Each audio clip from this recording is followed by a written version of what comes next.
Singkatnya, belajar adalah segala proses atau usaha yang dilakukan oleh individu secara sadar, aktif, sistematis, dinamis, dan integratif, di mana terjadi stimulasi ke dalam jumlah informasi sehingga menyebabkan adanya hasil baik berupa daya ingat yang panjang maupun mempengaruhi perilaku seseorang.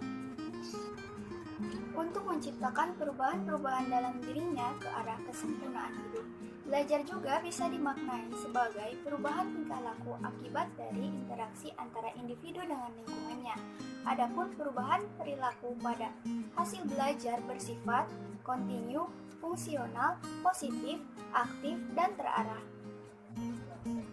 Menurut Undang-Undang Nomor 20 Tahun 2003 tentang Sistem Pendidikan Nasional bahwa pembelajaran adalah proses interaksi antara pendidik dengan peserta didik dan sumber belajar pada suatu lingkungan belajar.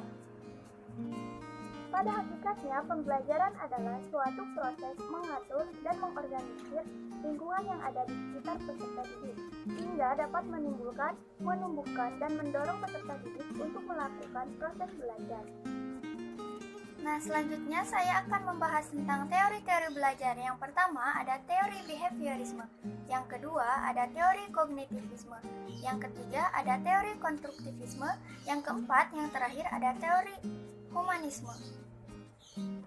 Yang pertama ada teori behaviorisme, yang berasal dari kata behave yang artinya tingkah laku atau perilaku. Nah, jadi pada teori belajar ini mementingkan hasil interaksi antara stimulus dan respon. Stimulus yang berupa rangsangan dan respon yang berupa keluaran atau tanggapan. Nah, jadi keberhasilan pada teori belajar ini adalah sesuatu yang tampak atau dapat diukur, atau perubahan tingkah laku yang dapat diamati. Implementasi teori belajar behaviorisme dalam dunia pendidikan abad 21 ini terlihat dari beberapa contoh. Misalkan penerapan hukuman membersihkan halaman bagi siswa yang datang ke sekolah terlambat.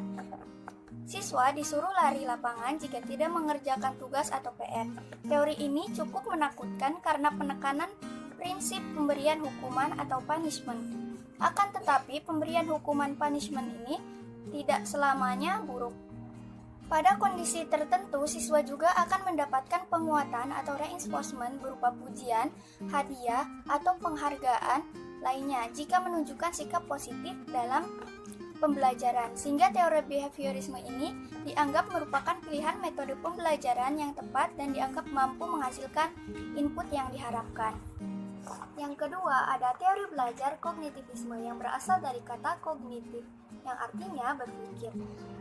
Secara umum, teori belajar kognitivisme ini adalah teori tentang akal, pemikiran manusia yang dilalui melalui proses pemahaman dan perilaku, serta mental yang mengalami perkembangan berpikir secara bertahap dan tidak hanya terbatas pada stimulus dan respon saja.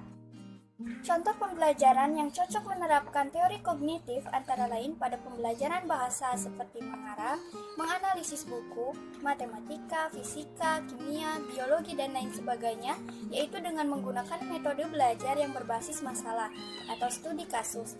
Adapun metode belajar lain seperti eksperimen, observasi, wawancara, membuat laporan, di mana kelas tidak didominasi oleh guru yang berceramah, tetapi penyediaan modul, tugas, praktikum, sarana, audiovisual, ketersediaan buku-buku, perpustakaan, akses internet, diskusi, presentasi, dan evaluasi dari teman maupun guru. Teori belajar konstruktivisme adalah salah satu filsafat pengetahuan yang menekankan bahwa pengetahuan dapat dibentuk atau dikonstruksikan oleh individu itu sendiri. Belajar menurut konstruktivisme adalah proses mengasimilasikan pengalaman dan pelajaran-pelajaran yang telah dipelajari serta pemahamannya sendiri sehingga pengetahuan dapat dibentuk dan dikembangkan. Satu, tujuan pendidikan menurut teori belajar konstruktivisme adalah menghasilkan individu atau anak yang memiliki kemampuan berpikir untuk menyelesaikan setiap persoalan yang sedang dihadapi. 2. Kurikulum yang dirancang sedemikian rupa sehingga terjadi situasi yang memungkinkan pengetahuan dan keterampilan dapat dikonstruksikan oleh peserta didik. Selain itu, latihan memecahkan masalah seringkali dilakukan melalui belajar kelompok dengan menganalisis masalah dalam kehidupan sehari-hari. 3. Tiga, peserta didik diharapkan selalu aktif dan dapat menemukan cara belajar yang sesuai bagi dirinya. Guru hanyalah berfungsi sebagai mediator, fasilitator, dan teman yang membuat situasi dan kondisi untuk terjadinya konstruksi pengetahuan. Selanjutnya ada teori belajar humanisme.